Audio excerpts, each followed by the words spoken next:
Well, good morning, everybody. A smaller crew today, but a phenomenal crew. Thank you for those who are with us in person that braved the weather, and those who might be even smarter than us who did not. Appreciate all of you Coloradans for kicking off the new year with our Douglas County Homeless Initiative meeting here. Today is an opportunity to talk a lot about the successes from this last year, and you all have had quite a few as a collaborative. And then moving into this next year, what is that vision for Homeless Initiative 3.0?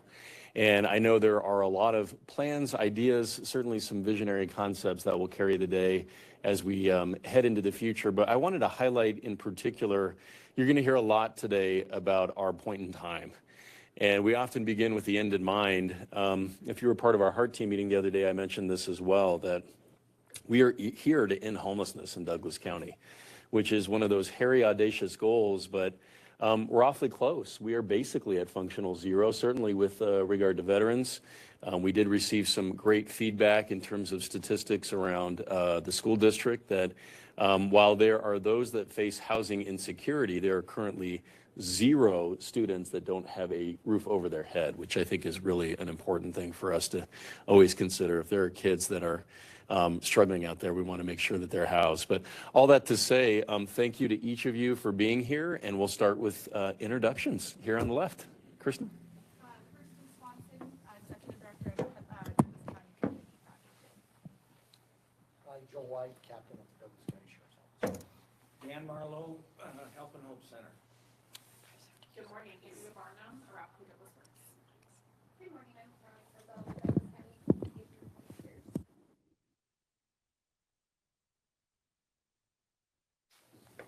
I'm Abe. Jennifer Eby with Community Services. Tiffany Marcito, Heart Team. Jeff Garcia, County Attorney. Great. And with that, I'll kick it over to Jen to get us through the agenda here.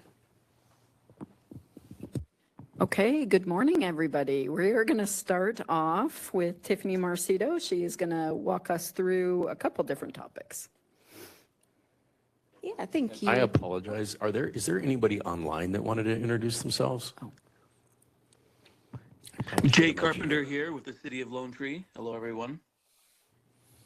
Jay, that was a great night last night right here in the hearing room with all the youth commissions. You did a great job. It was indeed. I should have slept there. I guess it would have been easier this You morning, could have right? just stayed here. Thanks for being here. Cassie Ratliff with Family Tree. Hi, Cassie. Darren Weekly, Douglas County Sheriff. Morning, Sheriff. Castillo Jones, JPPS Programs Coordinator at the Sheriff's Office. Good morning. Erin White with Manor Resource Center. Good morning, Aaron. Anybody else online? Okay, thank you for being with us, Jen. Okay, Tiffany. Yes, thank you, Jen. So we will start with our first slide, and it's some pictures from 2024 of the team doing some street outreach, some professional pictures that we got from the county, and there you go. So just wanted to show everyone kind of how it looks when we're out in the field, interacting with clients and providing the housing connections and resource connections for individuals. So since we missed last month, I'm going to go over the December data that we collected. We received a total of 303 referrals last month. 18% of those were from law enforcement, 5% were public referral forms, 11% were citizen calls, and 5% were community partners.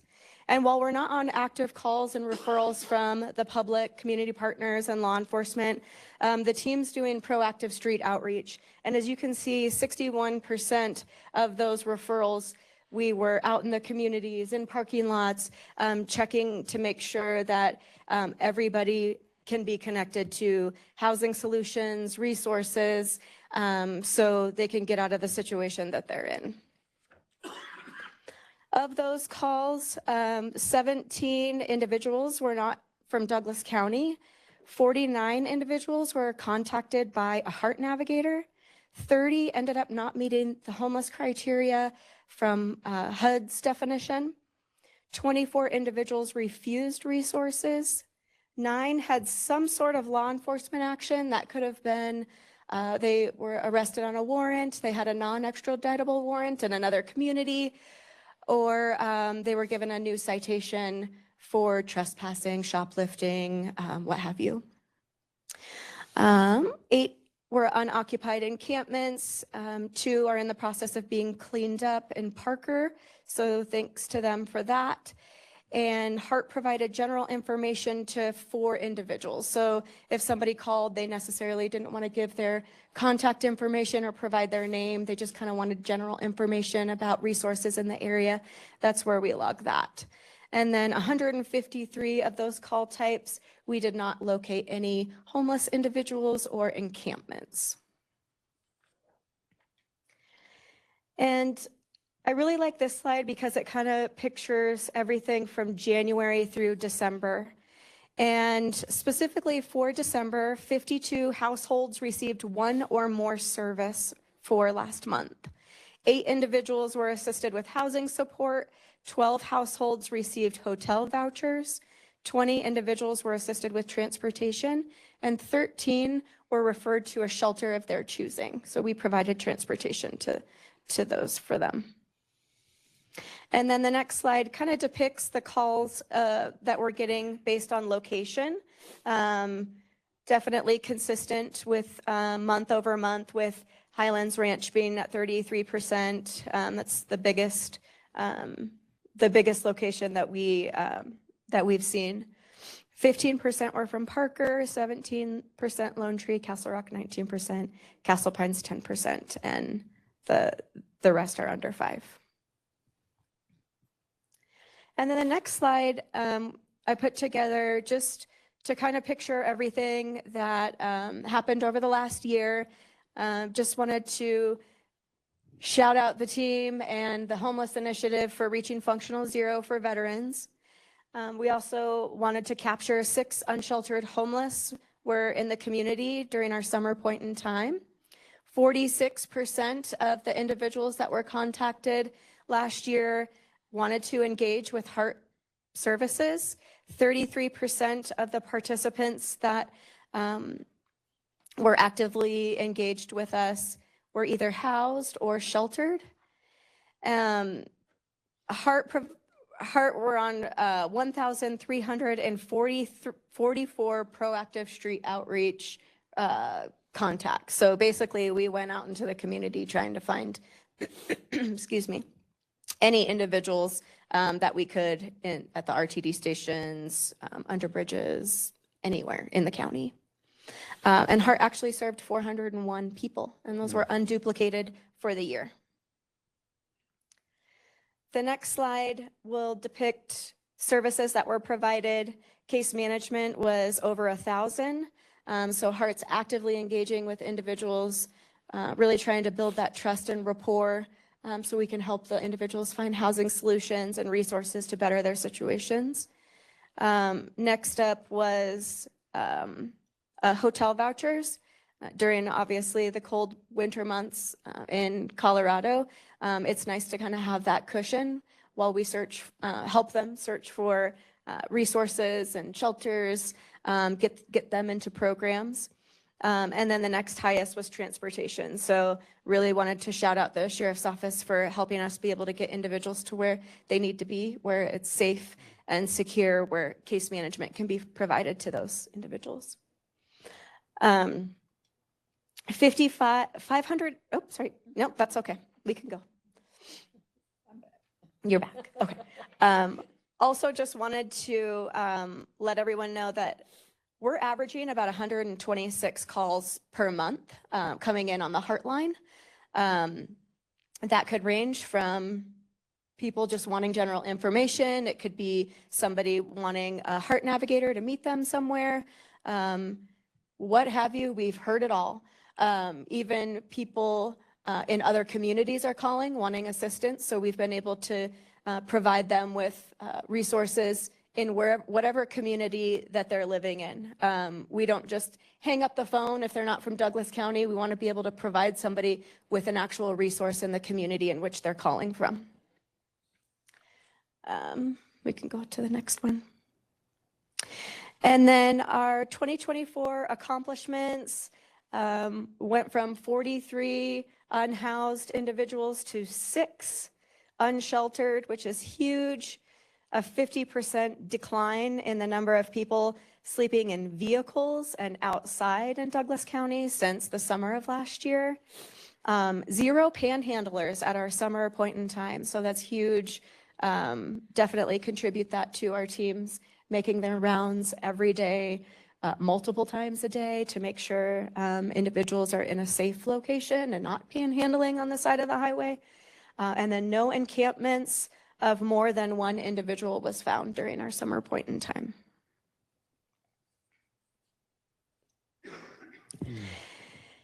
And I just wanted to highlight a huge success story that we had last year. Hart received a referral in August of a family of 10 that needed assistance after an eviction. They had children ranging from 18 all the way to 2 years old. The navigators were able to provide housing support through a limited number of motel vouchers while referring the family to the Douglas County Care Compact. Multiple nonprofits, faith-based partners, community partners. We met each month to ensure the family had appropriate supports in place to obtain employment, education, mental health support, and shelter opportunities. This family actually was able to get into the Goals program last month. I think it was our first family that was able to get into that program, so it was really a huge deal for us. But I just wanted to shout out all of the community partners that came together to help this family. The Care Compact, the Rock Church, the school district, All Health, Human Services, Family Tree, AD Works, Douglas County Youth Services, and Douglas County staff. We all pulled together for this family, pulled all of our resources together to try to make sure that those kids were not on the street and had a safe place over their head until we could get them a stable place for them to live. And they're doing great in the Goals program, by the way.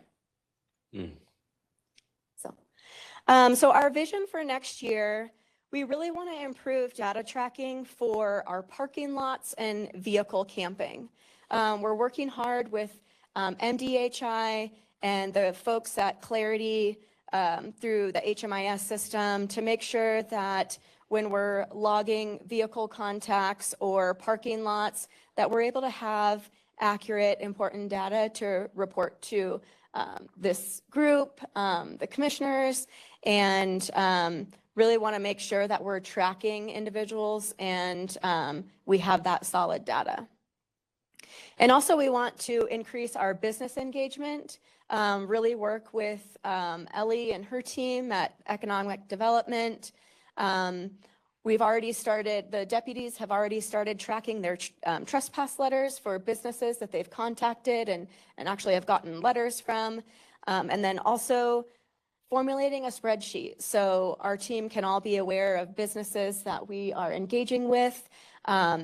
If we do have a successful contact that we're able to make with a business, having that contact information, having that phone number, what is their address? Because as you all know from previous meetings, most of those business owners are not from here in Douglas County. They could be from out of state.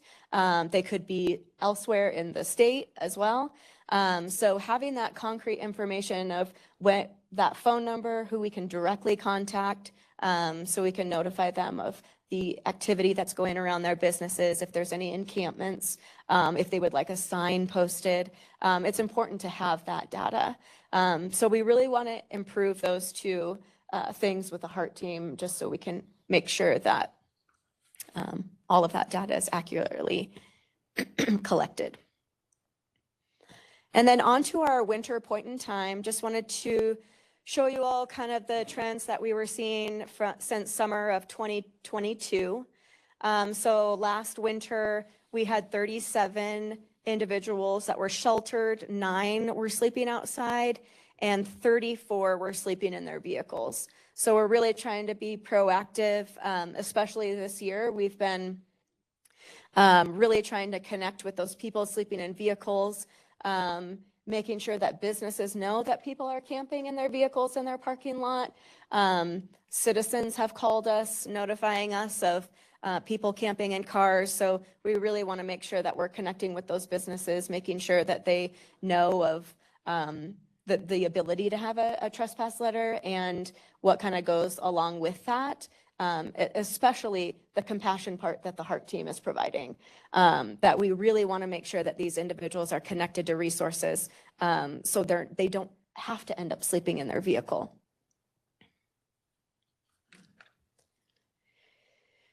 So our plan for the winter point in time, we have 5 HEART teams that will be deployed. We also have some nonprofits that will be gathering survey data from their clientele. We're going to be targeting parking lots, outdoor spaces, intersections, working with RTD for the transit centers, and then also working with our community partners, so the libraries, Erin and her team with Manna Resource Center, the churches, anybody who comes in that's unhoused. We want to make sure that everybody is captured, everybody gets a survey, and everybody's accurately counted. And then also just wanted to highlight the Strive to Thrive event on that Tuesday, the 28th. So hopefully any clients that anybody's working with can point them into that direction so they can get resources and also connect with our team as well, because we will be there. Does anyone have any questions about data, point in time, anything? Ruby, use your microphone. Yes, it is January. Typo.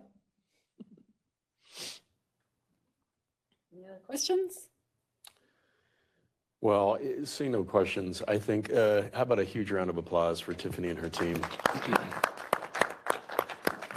And really, I think that applause is for each and every one of you. The time and the energy and the resources that you have invested with the county and this homeless initiative, we can't thank you enough. I mean, it is so deeply meaningful. And, you know, I would invite you to imagine a day in a city like San Francisco, where you are literally just stumbling over the unhoused to get to work, and it's urination, defecation in the streets, and trash and debris everywhere, and nobody's coming to your city because they feel it's so unsafe and so unclean. And, you know, no aspersions to those in other areas, but, you know, when businesses come to Douglas County, when we hear from other citizens and elected officials in our travels as commissioners, it's really quite remarkable to be in a place that is so healthy, so clean, and compassionate. You know, we always talk about the 4 C's. We're leading with compassion, and at this point, the numbers are so low that you know you're providing the dignity of knowing the name of every individual you encounter. So it's really exciting to see that, and I know as a county we couldn't be more pleased. So thank you to each of you. It's a great report. Thank you. Okay, we are going to move along now to Rand Clark for Functional Zero for Veterans and Families update. Yeah. Thank you, Jen. Rand Clark from the Department of Community Development. I think one of the most exciting things that happened last year was the culmination really of multiple years of hard work. I can remember when this initiative was started, one of the founding things that was adopted by all of our jurisdictional partners and here at the county was this idea of achieving functional zero and understanding what that meant and engaging in the process that's taken a couple of years to get us there. But I was super excited to be able to be a part of the announcement that happened on Veterans Day of all days, November 11th, when we were able to announce that Douglas County had achieved functional zero for veterans. It really was the culmination of a lot of hard work from those behind the scenes to those out in the fields to our partners at the VA and many who have been engaged for the last few years in helping us achieve that measurement. A lot of hard work went into that. You've heard me discuss this in the past, but it included this notion of quality data that our systems and our processes underwent a significant amount of scrutiny by the by an organization called Community Solutions Group, who has developed and created this notion of functional zero to ensure that we had quality data, that when we claimed that we had functional zero for veterans, that we were sure that that data was accurate and relevant to our community. It involved case conferencing. For the last year and a half, we've had a group every month on Thursdays, right after this meeting, from folks here at the county and the Hearts team to our friends at DCHI and at the veterans, at the VA and SSVF and a whole lot of other organizations that are wrapping their arms of support around our veterans met together to case conference and to find solutions and to help ensure that our veterans had the support they needed to achieve housing outcomes. And then finally, that we had those housing solutions, that we had things in place where our veterans could find and obtain housing. If I think back and I look at some of the data from January 1 of 2023 to September 30th of 2024, 64% of the veterans in our community who experienced homelessness were housed within 98 days of being identified. That's really fast. It's hard to find an apartment for myself if I wanted to find an apartment in 90 days. And the fact that we could find housing for our unhoused veterans really is a kudo to our community that supports our veterans, that wants to find solutions for the men and women who have served our country. And so that sustainable success is something that we want to build off of as we head into the next year. Maybe it will, maybe it won't. It was working. Go ahead, Jen. Take the next one. Our goal for 2025 is to take the systems that we have learned and put into practice for veterans and to turn that into a system of care for our families in our community who are experiencing homelessness. It's building off of our quality data that we have for veterans and now expanding that to include our families and ensure that we have quality data on our families. It means that not only do we have quality data for our families, but that we start case conferencing. In fact, in November, we started case conferencing. We now have a group that meets every week on Thursday afternoon. That includes many of the partners in this room and at the table online virtually. And we gather every week and we discuss all of the families and individuals and veterans in our community by name who are experiencing homelessness. And we have a plan to wrap the support of all these agencies around them and help them identify, find, and obtain those solutions that they need to get towards housing. I think one of the exciting things that has come out of this is been this collaborative that we have with our community. We have some goals as we head towards this for 2025. In the first quarter, we want to begin to establish our baseline data for those that are homeless, so we can begin to then build and verify our quality data. We are hopeful that by the end of the second quarter that we can meet that quality data standards. We have to prove and demonstrate that we have quality data for 3 months in order to achieve that designation, that we can sustain that system. And then we are hoping that we can provide some level of monthly reporting for all of our veterans and families so that we can report out to everybody how many veterans, how many families we experience homelessness in our community on a monthly basis. Like, just have that very realistic, almost real-time number of those in our community. And we want to maintain that functional zero for veterans, and we want to achieve that functional zero for families this year, if it's possible. I believe it is. I believe it's going to come down to spending the time and the hard work. But I did want to just give you a snapshot into the data we're beginning to look at as we talk about establishing that baseline data. I'm happy to report that this group of agencies that have been meeting to identify all of our families by name as we anticipated the launch of goals, they have identified families and we've started working with them. In fact, today, if we look at the system of care, we look at all of the input data we have. I'm excited to tell you that as best we can tell, we have 7 unhoused families with children in our community. That's it, 7. Now, we have a lot of other families that are living on that edge, and we really appreciate the support of all of our partners. I think of the school district, I think of agencies like Help and Hope, Aaron White, who's online, who provide a lot of services to those kiddos that might be couch surfing or might be staying with friends and family temporarily, that are helping them avoid our system of care of homelessness. And so there's a ton of work that goes on to try and avoid homelessness, and we're really appreciative of that. But for those that are actually experiencing HUD-defined homeless, we only have 7 families that we're aware of. To give you an idea, that's only 16 children under the age of 18. It is solvable. Of those families, 2 are in transitional housing, 2 are in emergency shelter. They have solutions in place. It's a matter of supporting them through those programs to move from transitional housing and shelter into permanent housing that we're hoping to achieve. And then we have 2 families that are sleeping in their car. We have a 3rd family that we just identified recently, and we're trying to confirm their status. And I'm not 100% sure where they're at, but that is achievable to support those families to find those goals around housing for those families. And so we are anticipating a lot of work that will continue to go into this to continue to make sure that we identify them. It's not a matter of just identifying them today. It's identifying the new one tomorrow and the new one the day after that, and then having a system of care that comes around them and supports them. And we're very grateful to all of our partners that spend that time and invest in the lives of those families to get them solutions. We're grateful for goals. Stephen's going to talk about that in a minute. Now that we have a solution for more families in our communities to take that next step out of homelessness. And so we are excited about the opportunity to head down the path of achieving functional zero for our families. We believe it is possible. We believe we have the system in place to help make that a reality for our families and sustain that for our veterans as we head into this year. So with that, I'm happy to entertain any questions related to functional zero. Ruby. You want to chime in from the department? I do. Please. Yeah, I don't have any questions. I just wanted to share that I had very similar data as Rand with regard to where we stand today. But with regard to the families that the Department of Human Services is working with, we currently have 0 families that is a result of homelessness or kids in foster care, kinship care, because they were brought to our attention because of homelessness. So that's remarkable. We do partner incredibly close with Manna Resource Center, and we try not to get involved with families if that is the only issue. If homelessness is the only issue, we try to connect to them with the community to get the support and services that they need, and not the stigma and fear of being involved with the Child Welfare Department.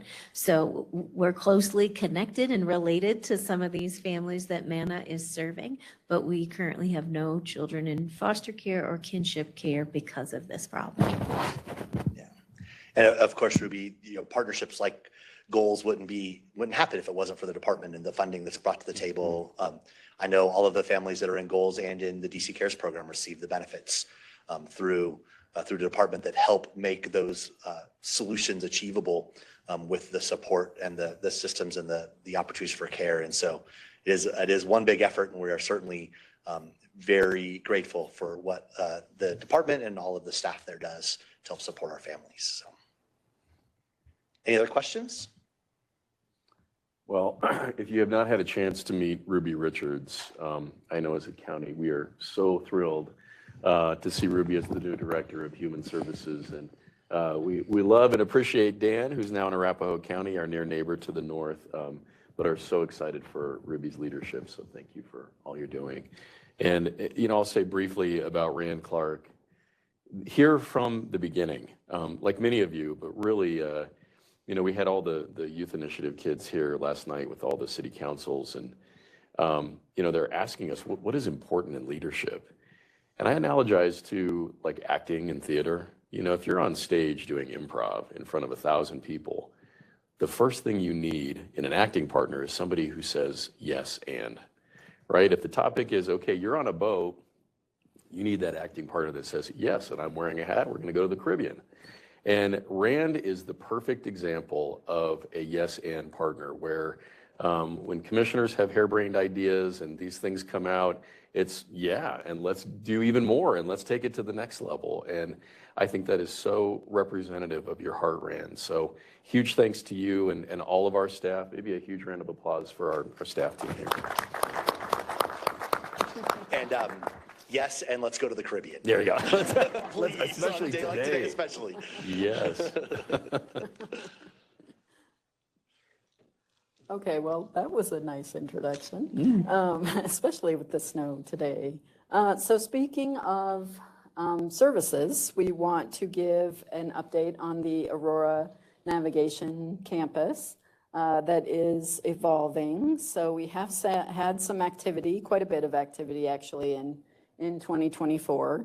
But just a brief kind of reminder, we've talked about this, but it's pretty exciting to have this coming on board and we are getting close. So the campus will be a low barrier center that is really focused on individuals in a homelessness situation, but we want to move them to housing, and using a variety of the on-site services that are going to be available on the campus.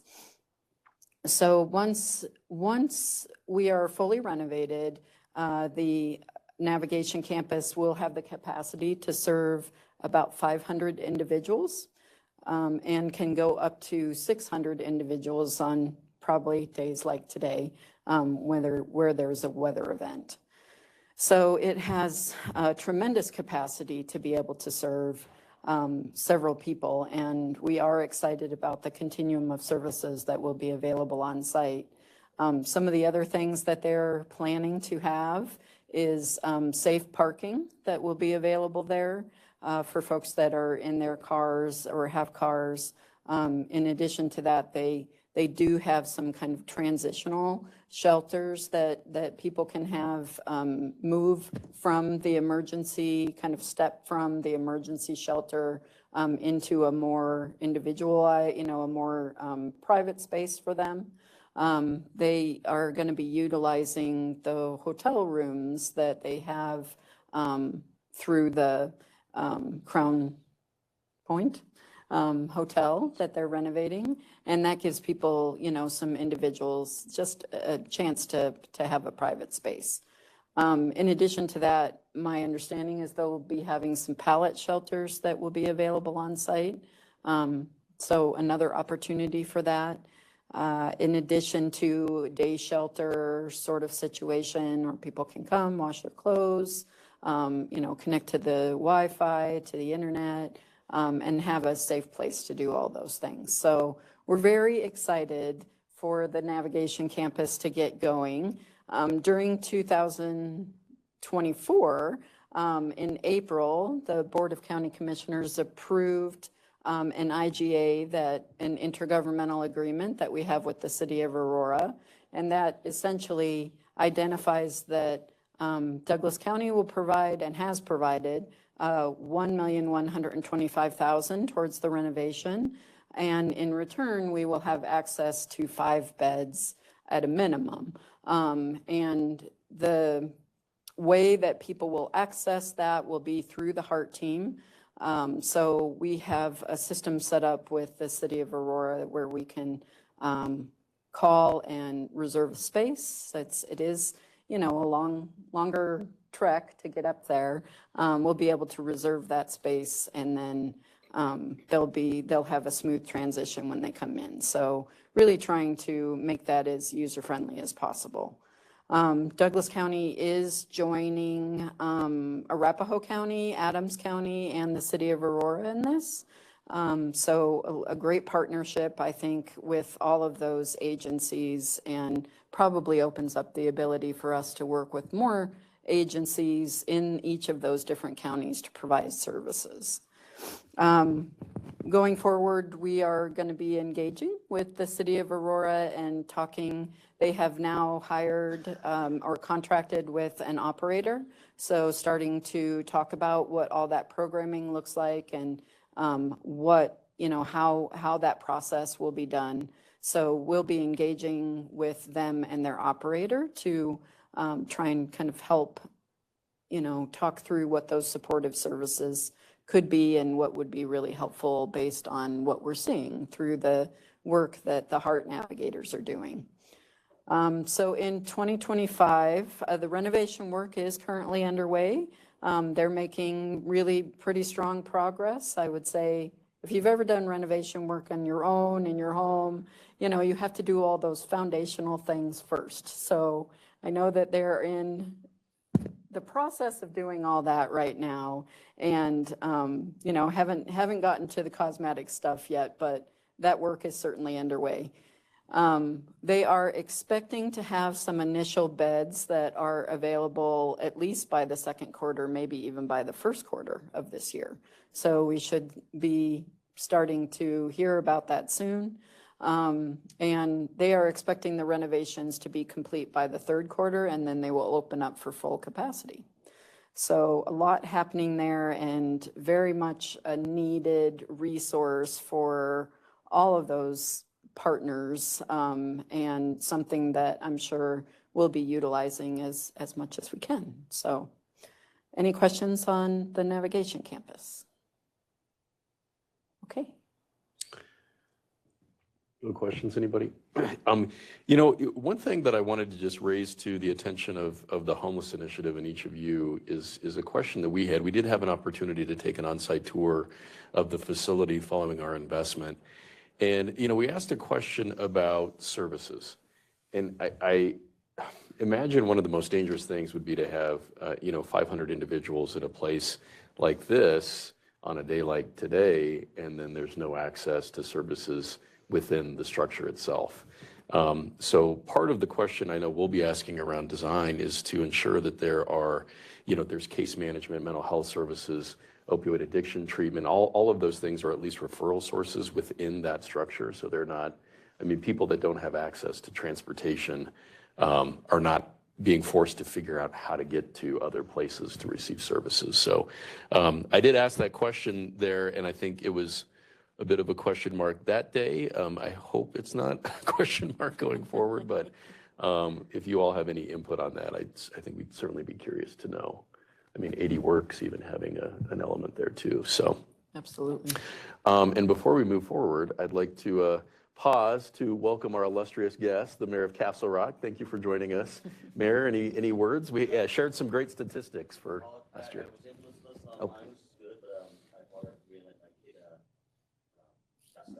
Ooh. Good job. Well, thank you for joining us. Do you want to introduce yourself to the folks online?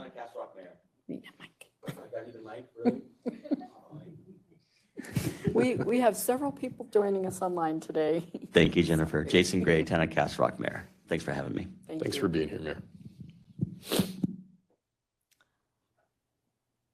All right, so with that, we are going to move on to the legal update with Jeff Garcia, who's our county attorney, is here to provide. Thanks, Jen. Can I ask you a favor? Would you drive for me? Yep. Would you do the slides? Thank you. So I think one of the biggest things out of in 2024 was that Commissioner Layden asked that I get involved personally, and that we no longer just assign or staff these meetings, but you actually have my participation. Not that my participation is all that special, but I did come from Denver, and I will tell you that I had big feelings, and Abe knew that I had big feelings about homelessness and the effect on it. And it really warms my heart to come to these meetings and hear single-digit family homelessness here, where I came from a situation where there was literally people sleeping on my lawn because of the homeless crisis. So this year in 2024, as I talk about the things that we've done, I want to talk about this in the same way that they talked about the Aurora campus. We've set a really strong foundation, and we're going to continue to use this foundation and this model to really expand and show everyone else what we can do when this this type of work is done. And hopefully it spreads to my old neighborhood as well. If we can go forward, that'd be great. So my office worked on two really big fronts, the camping ban and immigration crisis. Clearly, the border crisis has brought individuals to Colorado, and those individuals, a large number of them are in fact becoming homeless, and they need to be included in the count. And sometimes they aren't, and sometimes they're misclassified. But if there's someone sleeping on the street, they're homeless, and they're people who need support. And we need to make sure that we're not encouraging that situation any more than it already is. So those are the two big fronts we worked on, and we're going to continue to work on those in 2025. And I'll tell you how. So one of the big things that we did was in 2023, we set up our first camping ban for the county, but we've continued to monitor to make sure that Douglas County has the firmest, most expansive camping ban that is allowed by law. So when there are changes at the Supreme Court, when there's changes at the state level, when there's changes in the law, we're going to continue to make those changes so that we're making sure that we have the best tools law enforcement can have, and to make sure that we're sending a clear message that homelessness is not something that we're just accepting in our community. So the big change that happened last year is that shelter does not no longer needs to be required, and that it's not simply on county-owned property, but our ban extends to anywhere where in public. So we're unincorporated Douglas County and you're camping in public, our officers can talk to you about that. And the really nice thing about this is that we've had other municipalities and other communities, not only in our county but elsewhere, see our ordinance and say, yeah, that's what we want to do too. So we are setting that example, and we'll continue to keep track of all the changes in the law, so we keep making sure that our ordinance is the best ordinance.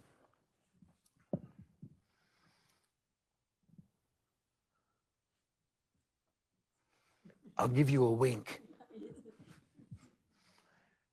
So immigration is a big issue, and it was a big issue last year, and I don't want to get in front of my board, but it's going to continue to be a big issue. Our board of county commissioners sees this as a priority, and that they want to be leaders in this. And when they give me a nudge or give me a wink, then I make sure that it's a priority for my office as well. So we did the non-sanctuary county resolution. We did a public health order. We wanted to make sure that we backed the metro area counties in their expediting employment, so that people do come here, that they're able to be employed and become self-sufficient as soon as possible. We took legal action to permit the county to cooperate with federal immigration, so federal ICE agencies. We're going to talk about that in another slide. I will say that I am a bit disappointed that the court has initially dismissed our claim. That being said, we are going to appeal, and we're appealing both state and federal court. We are not saying we're not going to sit still on this, and I believe that the change in administration at the federal level will help us in this as well. We've sent letters to the mayor of Denver asking him to cooperate with us and see our plan and hopefully expand what we're doing and adopt some of the things that we're doing. And then we did a ordinance on unloading buses in the county. And I'm going to talk about a few of those highlighted or the underlined things individually. So we've been very clear that we are not a sanctuary city, and that we are not a sanctuary county, and that we recognize this crisis is bringing people to the United States and to Colorado, and that those people are ultimately not being served to the extent they need to establish themselves in the country by a few weeks in a hotel or a handful of gift cards, that it is just not an appropriate structure in place to do that. So we want to send that message that though we don't want to encourage people to come here if they don't have the resources to be here legally and to establish themselves in the country.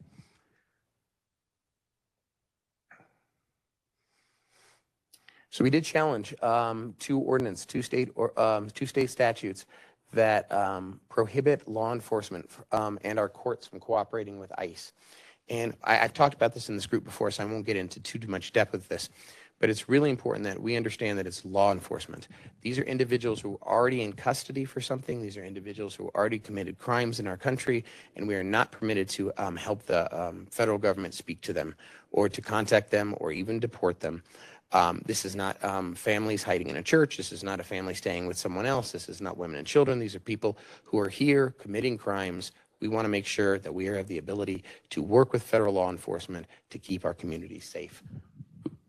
I lost on it. I'll be very honest. We got this dismissed. We knew that it was going to get dismissed, and we set this all up for appeal. So we're going to be appealing in the state court, and we're appealing the federal question in the federal court. So we have two appeals going forward. They kick off this month, and we have a scheduling order that will come out this month, and we'll be continuing to give updates about how we are challenging this. Hopefully, the new administration comes in, changes a very small language in the Alien Act, and we don't have to go through this at all, and that the federal government corrects this, but we want to make sure everyone knows about this and that this is a problem. So if you've been reading the paper lately, you may have read about the Aurora mayor being upset about some policies that Denver has adopted that have brought immigration issues to their city. And these are the two ones, and I don't want to say, hey, we saw this coming, but we saw this coming. So well before we had a problem with the Venezuelan gangs in those hotels or those apartments, we are asking the mayor to pull this back. This is going to happen. We are going to have the wrong people here. We are going to have people who are committing crimes and victimizing the United States. And the idea that you are threatening to fire or discipline people for cooperating with federal immigration is setting the wrong message, and it's not a message we need at this time. We need a message of cooperation. Everybody on board to solve homelessness. Everybody on board to solve the immigration problem. no one being fired for cooperating or talking to each other. It's just the wrong message, and we asked them to pull back on that. We do believe that there will be challenges to them once this new administration is in place. So let's move forward. One more. So the busing ordinance, it's pretty interesting. We weren't the first to do it, but I believe we were the third in the United States to do such a busing ordinance after Chicago in another Illinois suburb. But what we said is that if a bus is meant to come here, great, we love you. Drop off your folks and buy us a ticket and come on over and visit Douglas County. But if you're going somewhere else or you have no destination scheduled, you're not dropping people off in Douglas County, right? That's not a place where we have the resources or infrastructure or honestly the policies in place to support you. And so we have had this. We have been contacted, my office has been contacted by several other county attorneys to talk about this. We also have been contacted by the ACLU and some other people that think that this is a really bad idea and that people should be dropped off wherever the bus driver wants. And we disagree. We haven't had that. The very good thing about this is that we did have a legal challenge to this, and the court found that the only, and we prevailed. It's nice to win one. And we prevailed, and they said the only person that has the right to challenge this is a bus driver that we fine or a company that we take a bus from. So the average person, the ACLU, anyone on the street who says, I don't agree with your policy, they don't get to challenge this. The people who are affected by this policy challenge this. And it's very unlikely that this will ever be challenged again, which is a good thing. Let's move forward one more. Oh, cool, I get to hand it off. Thank you. Any questions for Jeff on the legal update? No. Okay. Okay. Seeing none, then we will move on to Stephen Dodrell, who is joining us online for, oh, sorry. I wanted to really double check and make sure. I don't know if my mic is my mic on. I think it's on. Okay. Well, just wanted to make sure that you know, that legal framework was clearly understood by those in the room. And if there's any points of discussion, concern, consideration going to this next year, important to hear that. I didn't see any hands raised. You know, again, going back to that compassion piece, as a fifth generation Coloradan who was born in Denver, a couple of things. You know, we were deeply concerned about this notion of putting a huge welcome sign on the state of Colorado to a cold weather climate without a plan. And one of the challenging things is finding out that it cost the state about $300 million to deal with immigration this last year. And we also just found out that they're about $1 billion in the hole. And starting to hear more about, you know, wanting to cut IDD services in order to make up that deficit, which is just completely unacceptable to us. You know, we deeply care about the IDD population and those that are paying taxes in our community. I really want to thank Jeff for his incredible advocacy. The work we do here is great, but without having the legal structure and the legal authority to move forward, we're pretty limited. And you have taken this on not only from the Board of County Commissioners, but like you said, on a personal level, to advocate in a really proactive way. So really want to thank you for that.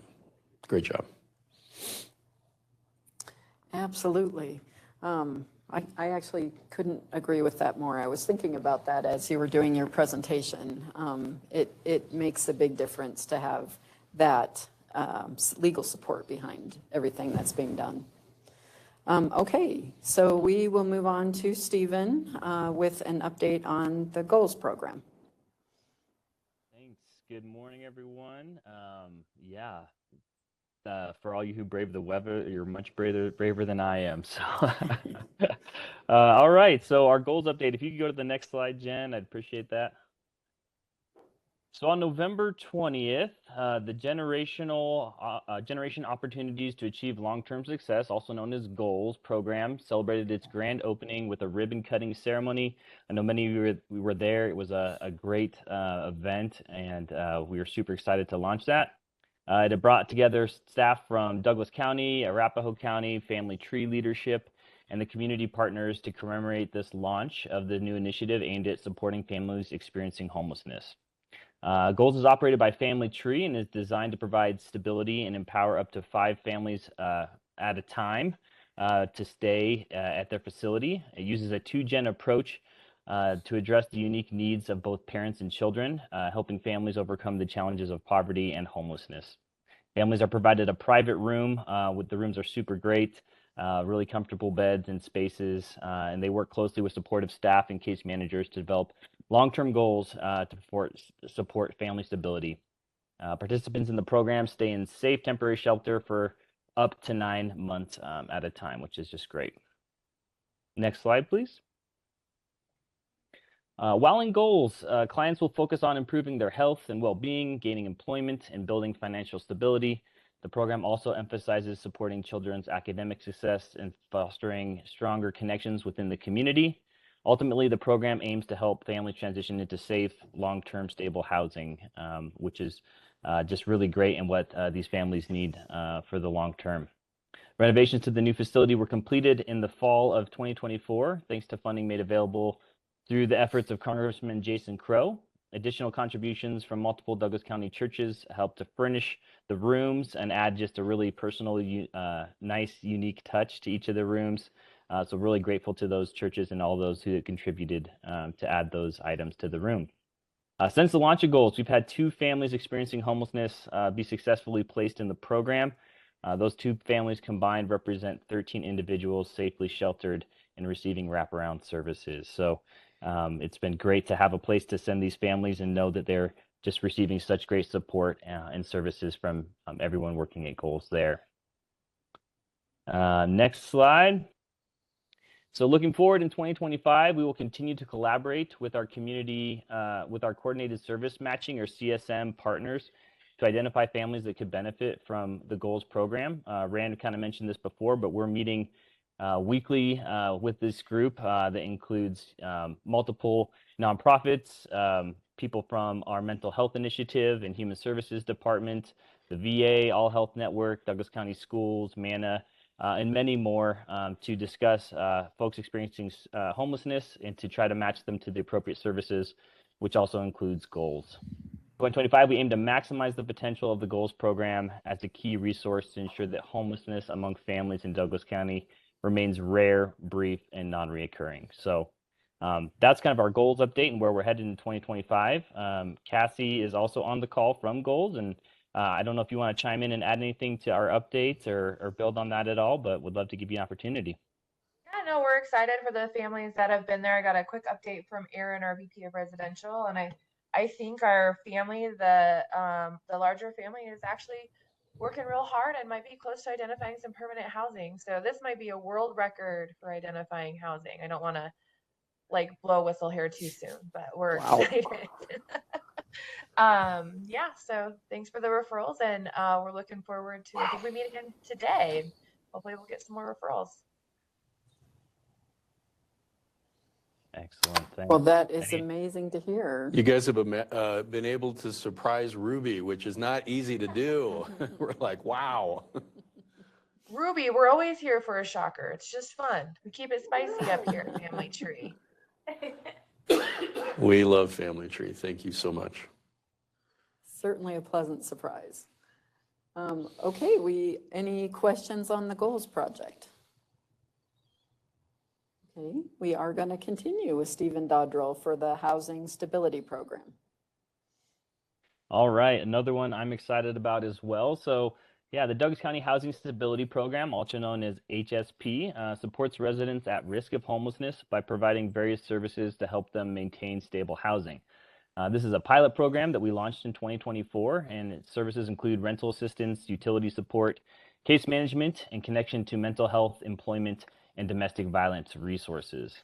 The program's goal is to prevent homelessness by helping at-risk families maintain their current housing while fostering long-term stability through case management plans. The program collaborates with local service providers to ensure participants receive coordinated services uniquely tailored to whatever barriers and challenges they may be facing. The county received $50,000 in grant funds from Proposition 123 to support the cost of this program. And to date, we've helped 4 households avoid homelessness and provided over $20,000 in assistance to do that, which is just awesome to not have them enter the homeless system and have to find alternative solutions. Next slide, please. So looking forward for this program in 2025, our objective is to maintain to continue to support households at risk of eviction, to help them maintain their housing and to achieve long-term stability.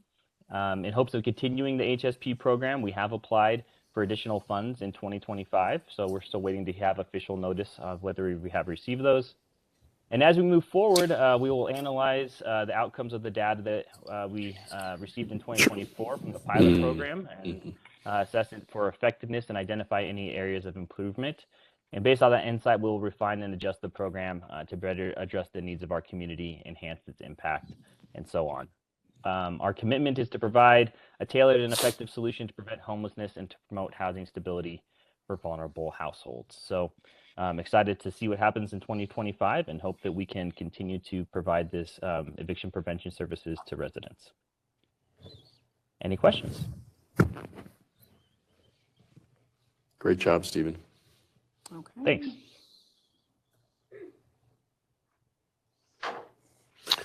Okay, well, moving on, really pleased to announce the elevation and promotion of Caroline Frizzell, who many of you may know, incredible communications professional that's now acting in our interim communications director post. Caroline, I'll turn it over to you. Thank you, Commissioner. I really appreciate that. Like you said, I'm filling in for work that was done ahead of me, but the team really enjoyed contributing to this project this year. And so thank you for the opportunity to provide an update. In 2024, we really set out to tell the story and get in the news about what the Homeless Initiative was doing and specifically what you all were achieving this year with Functional Zero, the point in time data that was really compelling. And we really had some exciting stories to share this year. And that's on the next slide, just kind of a highlight of the stories that went out this year. In January, of course, we had the heart check donation. We talked about the Winter Shelter Network and the transition there. And of course, the point in time news conference that we had in August, announcing Functional Zero for veterans in November, and then the goals ribbon cutting event we were excited to participate in as well this year. And then back in September, we highlighted the co-responder week with the HEART team, and then also the CRT, which is always a great and meaningful time. Next slide. So here's kind of the results of that news. We try to really track how many eyeballs we're getting and where. So we had 6 stories in our Douglas County online newsroom, which is also distributed via email and posted to social media. And for those 6 stories total, we had more than 8,000 views, which is pretty significant when you compare it to some of the other things that we push out.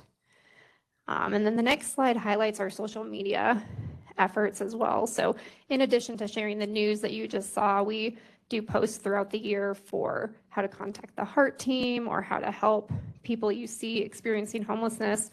We also publish these meetings so people know how they can participate in this group. Overall, we had 52 posts across Facebook, X, Instagram, and LinkedIn, which garnered more than 48,000 impressions.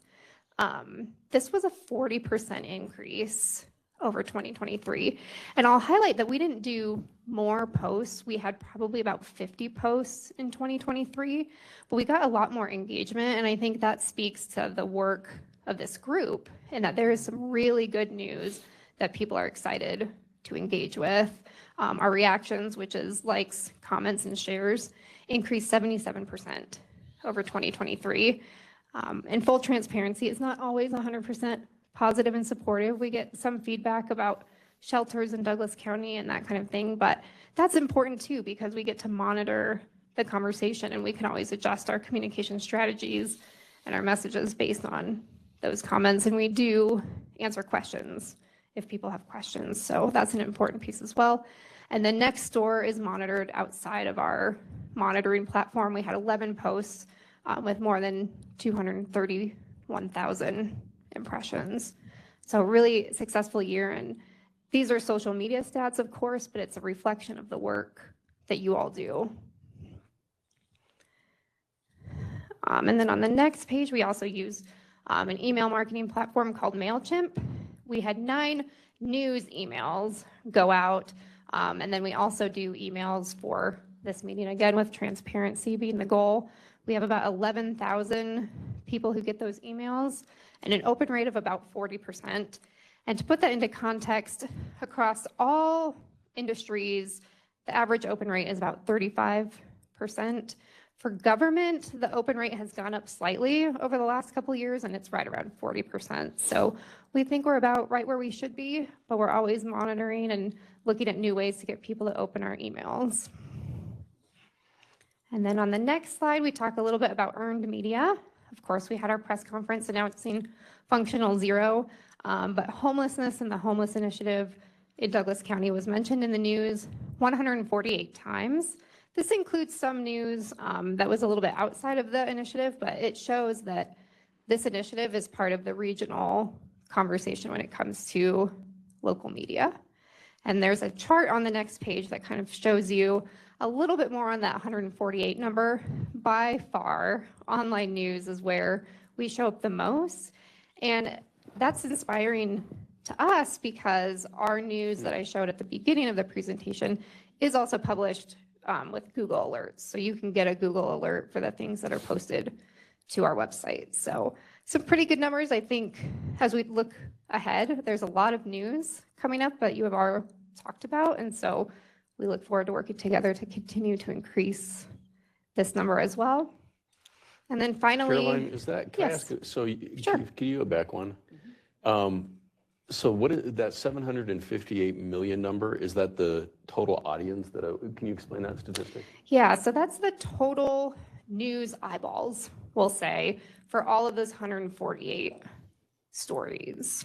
That's just eyeballs on the communication. Oh, wow. Yeah, Okay, that's and a lot. to put that in context, again, that's not just our news, that's homelessness in the area in general, but typically we're contacted if people are talking about homelessness in our area. So good question. Thank you. And then the next slide is about our website. We have 21 active web pages related to the homeless initiative that had 13,000 views in 2024, which is up from about 8,600 in 2023. For context, the older adult initiative has about the same number of views in 2024.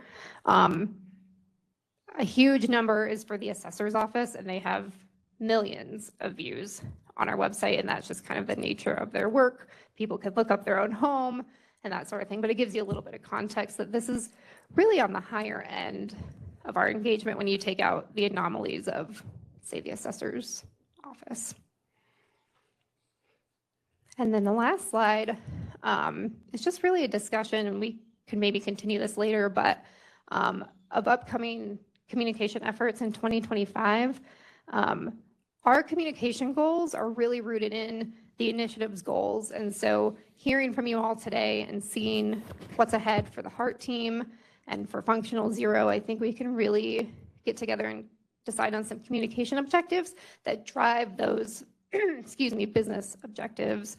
One example off the top of my head from this morning is just working with Tiffany on how can we package things for businesses, and when you're tracking that, how can we help you get to the businesses that need this information. So I think more to come, but sounds like there will be even more good news in 2025 to share on our platform. So thank you. Thank you so much, Caroline. Any questions for communications? You know, one big piece, definitely with the businesses, but the other big piece is we have about 70 signs deployed throughout Douglas County, just street signs that, you know, talk about the Douglas County Has Heart program, and it has the URL for the Community Foundation. Early on, when we worked with Castle Rock to design this layout, we talked about, does it make sense to have like a QR code? And I noticed from the pie chart that the public referrals are a sliver. I just wonder if the modern communication in 2025 for public referrals might be amplified with a QR code associated with those street signs and in our public outreach. But I don't know. I mean, I think that's maybe a conversation for another day. I know we're short on time today, but any other thoughts on comms as we go into this year? Anybody? Yeah, Ruby. Yeah, just one comment. Before the meeting started,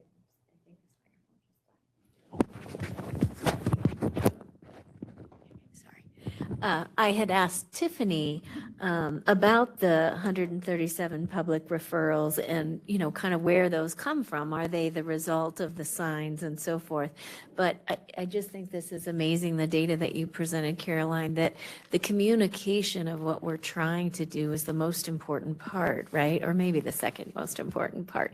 But if our community doesn't know how to access the help for individuals they see, then we can't be successful. So great job. Absolutely, well said. Okay, so nothing else on comms? Thanks again, Caroline.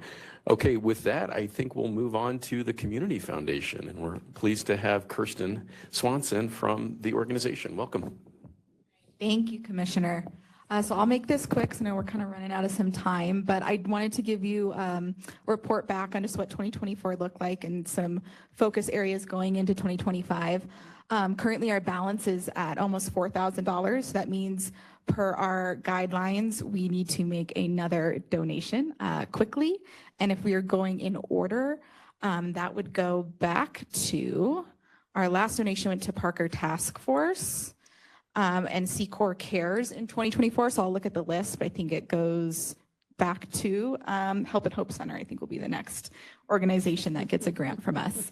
Donations since inception are almost at 14,000. 5,400 of that was raised in 2024. So my big goal is to double, if not triple, that number.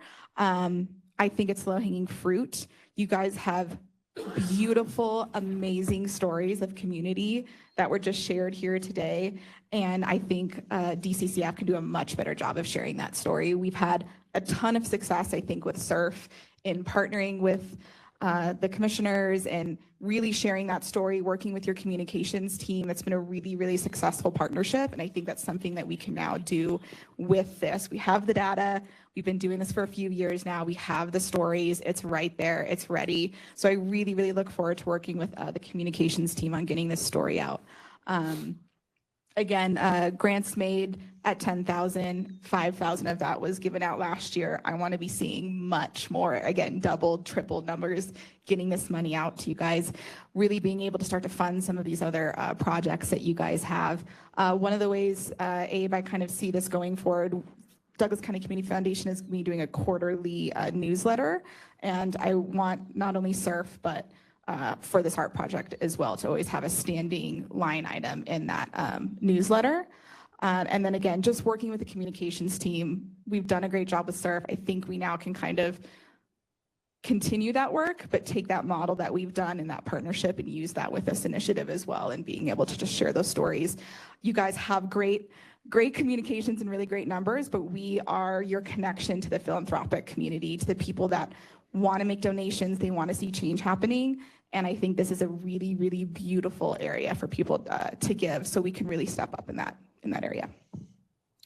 Well, Kirsten, thank you so much. And, you know, I think we are all as a county so proud of the Community Foundation. And if you think about your leadership and the growth of the Community Foundation, it's just that exponential curve year over year. So thank you for that. For those either listening online or in the room who may not be familiar with SURF, do you want to explain what that is? Yes, the Community Emergency Relief Fund is a partnership that we have with Douglas County. So we, similar to this group, we act, the Community Foundation acts as kind of the financial institution, the hub for how to distribute those funds, and then also how to collect those funds. We're really the fundraising arm and the philanthropic arm for that, the Community Emergency Relief Fund. And we fundraise through our gala and through a lot of, again, really great communications, telling stories, working with the Douglas County Sheriff's Office, working with our veteran partners. Again, the stories, that's the future of really fundraising for philanthropy. And so we've had a ton of success with that. We're almost at $1 million in that fund. And again, it's doubling every year. It's amazing. We've had a ton of success. And I just want to be able to take that model and really bring it into everything that we're doing here. That's awesome.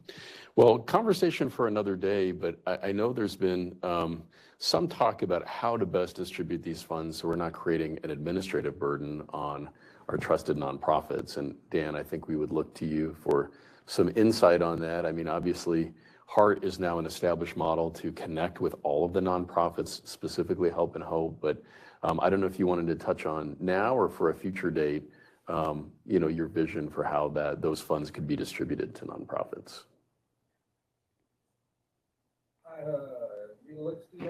Okay. I'm not going to put you on, even though I did put you on the spot, Dan. Okay, good. Well, I want to be respectful of everybody's time. I'll ask briefly, is there any executive committee member update or any municipal update that folks would like to share? Mayor Gray.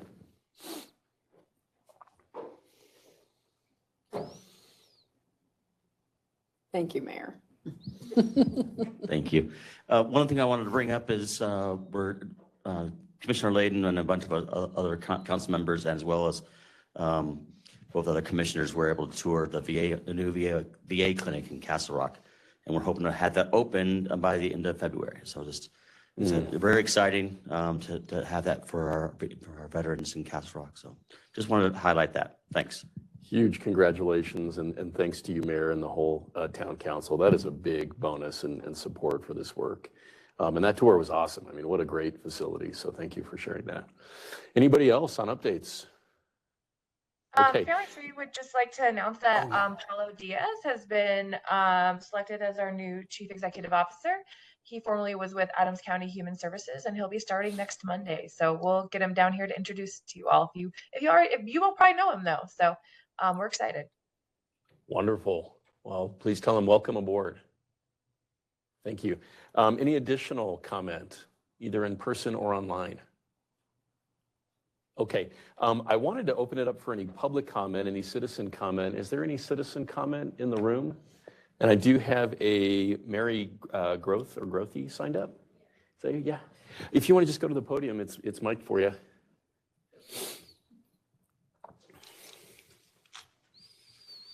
Welcome. Hey, good morning. I'm Mary Grothy. I just opened Sunday Salmon, which is at the corner of Park Street and Wolfensberger here in Castle Rock. We've taken over the west side of the building. It's the Old Village Inn. The Park Co. Restaurant and Bar is in the east side of the building, and we're on the west.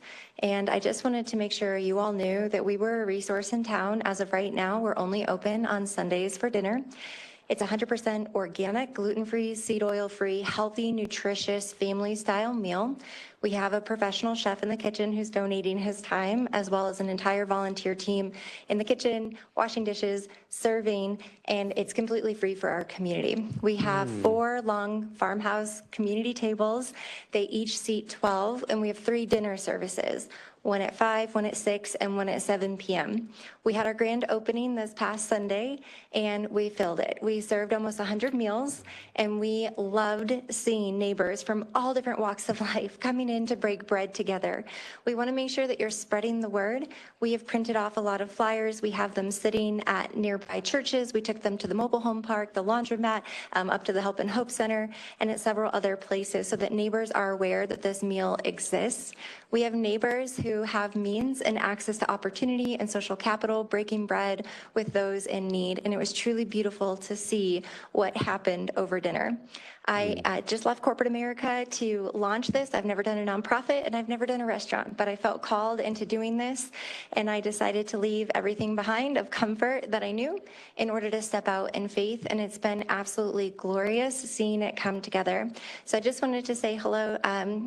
Mayor Jason Gray invited me today, and I wanted to applaud all of you for all the work that you're doing. I'm so new into learning all of the resources that we have, and I'm going to eagerly be setting meetings with everyone to learn, because I have so many people coming to me who are in need, and I don't think they understand the resources, and neither did I, but that's changed after today. So thank you so much for having me. Wow. Well, Mary, before you go, let me just say on behalf of the county and the Homeless Initiative and Mayor Gray for inviting you, thank you so much. You represent our favorite type of citizen, and a typical Douglas County citizen, a great person that just wants to do good things. So welcome. And how about we give her a big round of applause? Thank you. Thanks for being here. All right, everybody. Well, stay safe out there and Happy New Year.